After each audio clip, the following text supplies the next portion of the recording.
Hello everyone, कैसे हो सब लोग। सीएमए इंटरमीडिएट स्टूडेंट्स, बहुत बहुत स्वागत है आज की क्लास में। आज मैं आप लोगों के साथ सीएमए इंटरमीडिएट का पेपर नंबर 6 यानी फाइनेंशियल अकाउंटिंग डिस्कस करने वाला हूं। उसका पूरा सिलेबस इस वीडियो के अंदर डिस्कस करने वाला हूं और आने वाली कुछ क्लासेस मैं आप लोगों के साथ बिल्कुल फ्री डेमो क्लासेस देने वाला हूं अपने CMA inter financial accounting subject के लिए। चलो तो स्टार्ट करते हैं दोस्तों। सीएमए इंटरमीडिएट का फाइनेंशियल अकाउंटिंग बहुत ही इंटरेस्टिंग, बहुत ही स्कोरिंग सब्जेक्ट है।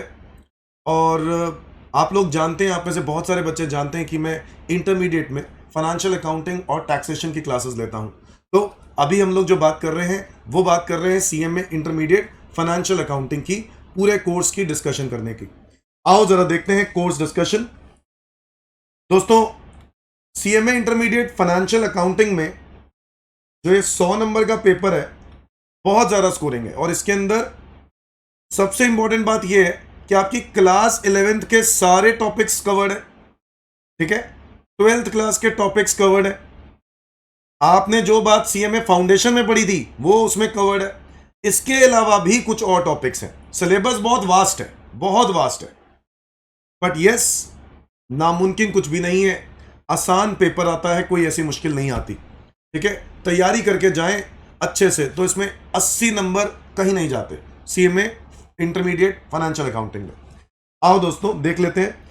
देखो, सबसे पहले आज जो चैप्टर है उसका नाम है अकाउंटिंग फंडामेंटल्स। अगर मैं एक कोर्स देखूं यहां पर, तो इस अकाउंटिंग फंडामेंटल्स में आप देखोगे थोड़ा सा थियोरेटिकल अकाउंटिंग के बारे में होगा, ठीक है। Framework of accounting, principles, concepts, conventions, यानी वही जो प्रिंसिपल्स, अकाउंटिंग प्रिंसिपल्स हैं, ठीक है।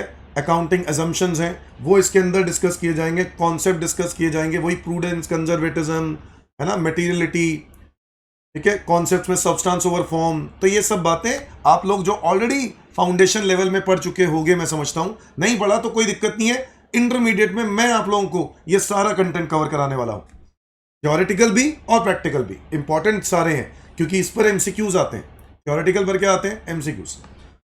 Now capital and revenue intermediate foundation level पे भी आप लोगों ने डिस्कस किया होगा दोस्तों। सीएमए फाउंडेशन लेवल पर कैपिटल एंड रेवेन्यू बिल्कुल वही टॉपिक है, ये भी इंपॉर्टेंट है। इसके अलावा accounting equation, double entry system, books of original entry, subsidiary books यानी and finalization of account. So basically आपको journal, ledger, subsidiary books, trial balance, ये सब चीजें आपको पढ़नी है। यहां पर देखो, जर्नल आ गया, सब्सिडरी आ गया, सब्सिडरी बुक्स ऊपर ही आ गया था, बोलो यस और नो। और लेजर्स, ट्रायल बैलेंसेस आ गए, अकाउंटिंग इक्वेशन आ गया। तो वही सारी बेसिक बातें जो आप लोग ऑलरेडी फाउंडेशन लेवल पे पढ़ चुके हो, वो सब बातें दोबारा रिपीट की जाएंगी। But yes, foundation was MCQs, ये पेपर डिस्क्रिप्टिव है। Is that clear? अच्छा, इसके अलावा आप लोग क्या पढ़ने वाले हो? कैश बुक पढ़ने वाले हो। क्या पढ़ने वाले हो? Cash book, cash book, bank book, ठीक है। कैश बुक, बैंक बुक, और एक पढ़ने वाले हो बैंक रिकंसिलिएशन स्टेटमेंट। वही bank book is nothing but वही कैश बुक के अंदर ही दो कॉलम्स होते हैं, कैश कॉलम और बैंक कॉलम। ये उसी को कैश बुक और एक बैंक बुक का नाम दे दिया, ठीक है। और एक बैंक रिकंसिलिएशन स्टेटमेंट, आप समझते हो, जब पासबुक बनती है तो पासबुक को कैश बुक के साथ क्या किया जाता है? रिकंसाइल। वो रिकंसाइल नहीं हो रहा होता, जिसके लिए हम एक स्टेटमेंट बनाते हैं, बैंक रिकंसिलिएशन स्टेटमेंट। जी हाँ, क्लास 11th वाला टॉपिक, ठीक है। फाउंडेशन में भी आप लोगों ने पढ़ा होगा। ट्रायल बैलेंस आ गया इसके अंदर, बोलो यस और नो। इसके बाद यहां तक 11th क्लास के टॉपिक सारे आ गए। डेप्रिसिएशन एंड अमोर्टाइजेशन, ओके, आसान है। इसके बाद adjustment entries and rectification of errors. इसके बाद accounting treatment of bad debts, provision for doubtful debt, provision, ये फाइनल अकाउंट्स की रिलेटेड ट्रीटमेंट, ठीक है, वो सब इसके अंदर आ गया। इसके बाद आ जाता है दोस्तों section number B. Section B के अंदर 3 टॉपिक्स डाले गए हैं, bills of exchange, consignment accounting और जॉइंट वेंचर। बहुत ही आसान टॉपिक है, मजेदार टॉपिक है, स्कोरिंग टॉपिक है। सारे अभी तक जितने भी हैं बहुत ही ज्यादा स्कोरिंग है। Preparation of final accounts, final accounts में वही trading, PNL and balance sheet बनाना। इसके बाद NPO, not for profit organization, और फ्रॉम इनकम्प्लीट रिकॉर्ड्स, ये आ गया सिंगल एंट्री सिस्टम। तो 3 चैप्टर्स, फाइनल अकाउंट्स अलग है, इसके अलावा एनपीओ अलग है, और अकाउंट फ्रॉम इनकम्प्लीट रिकॉर्ड्स ये है सिंगल एंट्री सिस्टम, ये अलग चैप्टर है। तो 3 चैप्टर्स इस मॉड्यूल 3 के अंदर कवर किए गए, ओके। और इसके बाद आ जाता है पार्टनरशिप, मॉड्यूल 4 के अंदर पार्टनरशिप अकाउंटिंग, जिसके अंदर admission, retirement, death, treatment of JLP, ये एक नई चीज आ जाएगी। डिसोल्यूशन, पार्टनरशिप अमालगमेट होती है तो क्या होता है, conversion of firm into company, accounting of LLPs, ये सब के बारे में सेक्शन नंबर डी मॉड्यूल 4 के अंदर दिया है। और फिर एक सेक्शन ई बनाया जिसके अंदर इन्होंने डाल दिया क्या क्या, मॉड्यूल 5 लीज अकाउंटिंग, जो कि अकाउंटिंग स्टैंडर्ड का ही एक टॉपिक है दोस्तों। अकाउंटिंग स्टैंडर्ड में एक एएस होता है, अकाउंटिंग स्टैंडर्ड में मतलब एक एएस होता है जिसको हम लोग बोलते हैं एएस 19 लीजेस, तो वो लीज अकाउंटिंग इससे रिलेटेड है, हम लोग पढ़ेंगे।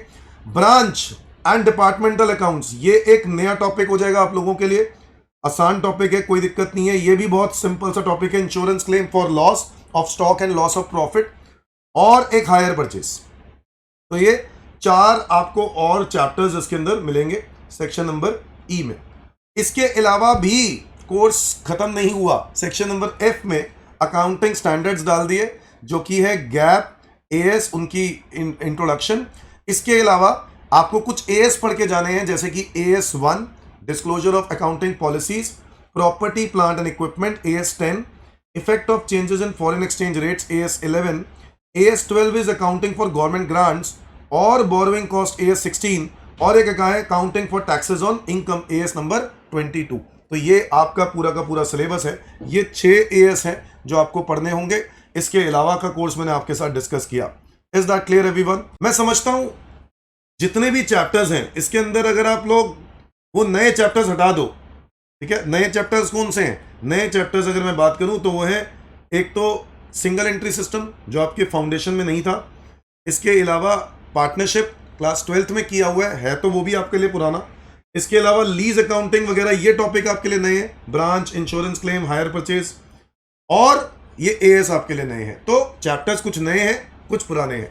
सारी कोर्स, सारी क्लासेस डिस्कशन होगी मेरे इस यूट्यूब चैनल पर। सब्सक्राइब करो, दोस्तों के साथ शेयर करो। दोस्तों हम लोग बस बहुत ही जल्द क्लासेस स्टार्ट करने वाले हैं, CMA inter financial accounting. Thank you, bye bye.